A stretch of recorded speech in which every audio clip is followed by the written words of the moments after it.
इतनी ताकत ये इंसान नहीं हो सकता। मणिकांत का हर वार आग के गोले की तरह था। सार्थक हर वार से स्वयं को बचा रहा था, लेकिन सार्थक धीरे धीरे थकने लगता है। तेरा अंत निश्चित है। तुझ में ना तो ताकत है, ना ही इच्छा, ना ही कोई कारण जिससे तू जिंदा बच सके। सार्थक के मन में नागेश्वरी की बात गूंज रही थी। मां के वचन, पिता का चेहरा, वो अधूरी कहानी। उसी क्षण सार्थक के रक्त की एक बूंद जमीन पर गिरी। एक लाल चमक उसके हाथों से निकलने लगी। ये क्या हो रहा है मुझे? मेरा शरीर जल रहा है पर दर्द नहीं हो रहा। ये शक्ति है, मगर कहां से आई ये? सार्थक कुछ समझ नहीं पाया, लेकिन उसका शरीर अब खुद चल रहा था। सार्थक ने मणिकांत का हाथ पकड़ा और वो उसके शरीर से ऊर्जा खींचने लगता है। मणिकांत हैरान था।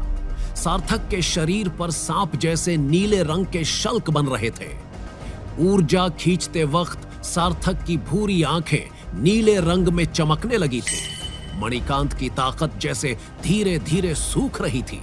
उसने हैरानी से सार्थक से पूछा, ये शक्ति, ये तुम कौन हो?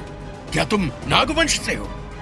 मैं नागवंश और देववंश के मिलन से बना त्रिलोक्या और महाबली का पुत्र, नागवंश का उत्तराधिकारी सार्थक हूँ। मणिकांत कुछ क्षण के लिए स्तब्ध रह गया। उसने जैसे महाबली की छवि उस लड़के में देखी हो। उसके चेहरे पर डर और सम्मान दोनों झलक रहे थे। सार्थक एक जोरदार झटका देता है और मणिकांत पीछे गिरता है। गुफा की दीवारें हिलने लगती हैं और सामने से नागमणि धीरे धीरे चमकने लगती है। ये थी सार्थक की पहली असली जीत, जहां से उसे मिलती है पहली शक्ति। गुफा अब शांत थी और ऊर्जा खींचते समय सार्थक के शरीर पर बनने वाले निशान और नीली आंखें अब सामान्य थी, लेकिन उसके भीतर तूफान मचा हुआ था। जो हुआ उस पर वो खुद यकीन नहीं कर पा रहा था। खुद से ही घबराए सार्थक की नजर नागमणि पर पड़ी। अपने कांपते हाथों से जैसे ही उसने नागमणि को छुआ, उसके हाथों में गर्माहट दौड़ गई। ऐसा लग रहा था मानो ये पत्थर किसी पुरानी शक्ति से जुड़ा हो। वो थक कर घुटनों पर बैठ गया। उसी वक्त बहुत दूर धरती के नीचे राक्षस लोक में एक बड़ा ज्वालामुखी फूट पड़ा। लाल जलता हुआ लावा बहने लगा और उस आग के बीच से एक डरावनी आकृति निकली। लंबा चेहरा, नाग जैसी आंखें और आग में भी न जलने वाली चमड़ी। उसका नाम था कालनाग। सदियों से सोया हुआ राक्षस अब जाग चुका था। उसने अपनी मुट्ठी खोली। उसमें जलती हुई नागमणि की झलक थी। तो कोई नागमणि तक पहुंच गया। उसके पीछे हजारों राक्षस खड़े थे, जिनके शरीर राख जैसे थे और चेहरों पर इंसानों की खाल चिपकी हुई थी। उनके रथ आग से बने थे और तलवारों से धुआं निकल रहा था। जिसके पास भी नागमणि है, उसके जीवन की अंतिम घड़ी आ गई है। तभी उसके पीछे एक राक्षसी स्त्री प्रकट हुई। उसकी नीले रंग की आंखें चमक रही थीं और बाल नागिन जैसे लहरा रहे थे। वो थी तामसी राक्षसों की तांत्रिक रानी। जिसने भी नागमणि को हासिल किया है, नाग ग्रंथ का पता भी उसे होगा। सालों पहले उसे छुपा दिया गया था, लेकिन अब मैं उसे पाके रहूंगी।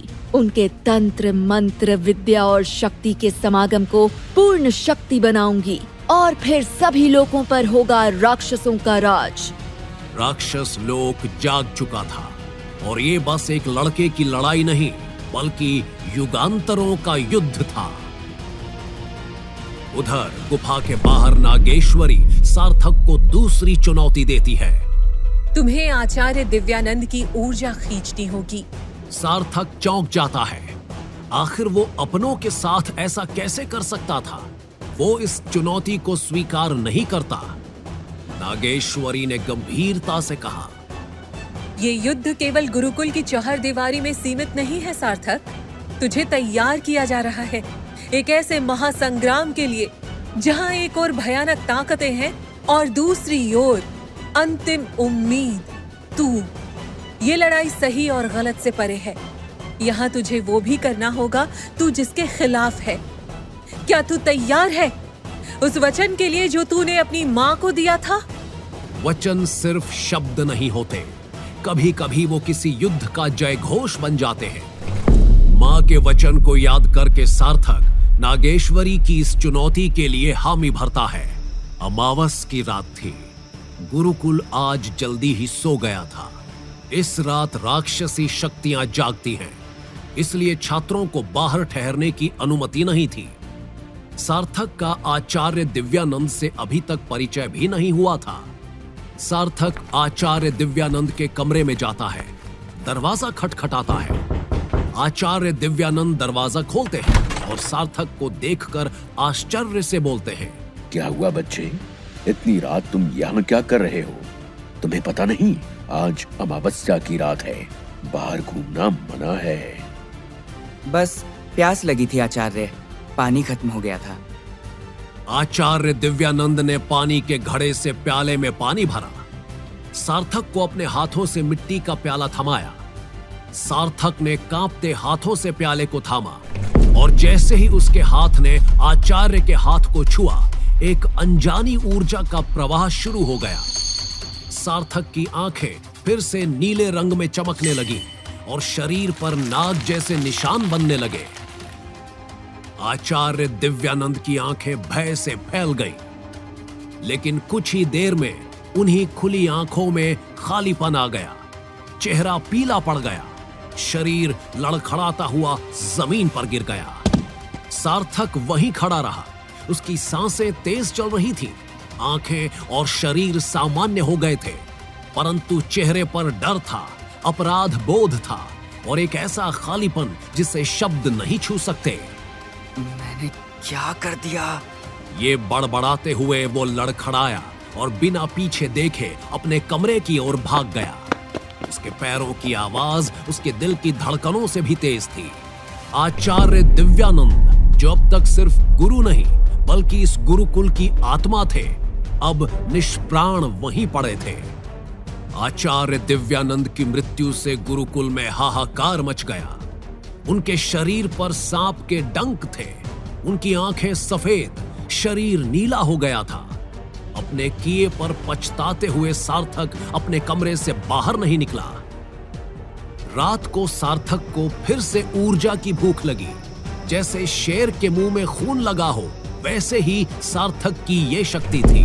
आखिर मैं हूं कौन? रक्षक या भक्षक? इंसान हूं या जहरीला नाग? जिसे मैंने मारा वो मेरे गुरु थे। मैं सच में रुकना चाहता हूं, पर ये शरीर नहीं रुकता। ये भूख और आग अंदर से बाहर तक जलती ही जा रही है। अभी कुछ तो चाहिए, नहीं तो मैं फट जाऊंगा। भगवान, मुझसे ये क्या करवा रहे हो? सार्थक की भूख बढ़ रही थी। वो मरने की कगार पर था। वो लड़खड़ाता हुआ गुरुकुल की सीमा पार करता है। आकाश में चांद की हल्की रोशनी फैली थी। पेड़ों की परछाई में कुछ धुंधला सा दिखाई दे रहा था। सार्थक पुकारता है। धीरे धीरे धुंध साफ होने पर सामने अंबिका का चेहरा दिखाई दिया। उसके हाथ में एक दिया था। चेहरा चिंता से भरा हुआ था। उसने सार्थक से पूछा, सार्थक, तुम यहाँ इस वक्त? सब ठीक है ना? अंबिका की आवाज जैसे किसी सपने से आई हो। सार्थक वहीं ठिठक गया। उसके होंठ सूख चुके थे, शरीर कांप रहा था, लेकिन उसकी आंखें वो फिर अपना रंग बदलने लगी।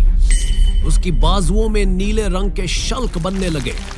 नजरें लगातार अंबिका को देख रही थी। भगवान, नहीं, अब नहीं। सार्थक की भूख सारी सीमाएं तोड़ रही थी। उसके सामने थी अंबिका, उसकी खास दोस्त या शिकार। सार्थक अपनी गहरी निगाहें अंबिका पर गड़ाए हुए था। क्या सार्थक स्वयं पर नियंत्रण रख पाएगा, या अंबिका को अपनी भूख का शिकार बना डालेगा, या प्रेम उसे अंधेरे से उजाले की ओर खींच लाएगा? आखिर सार्थक है कौन? सार्थक नाग है या इंसान? रक्षक है जिसकी दुनिया को आवश्यकता है, या भक्षक है? क्या है उसके माता पिता का सच?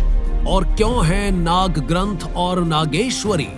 काल नाग और तामसी का संकट कौन सा तूफान लाएगा? आगे की कहानी जानने के लिए देखें अगला एपिसोड सिर्फ पॉकेट एफएम के यूट्यूब चैनल पर, और माय वैम्पायर सिस्टम के सारे एपिसोड्स को सुनने के लिए डिस्क्रिप्शन में दी लिंक से डाउनलोड करें पॉकेट एफएम ऐप।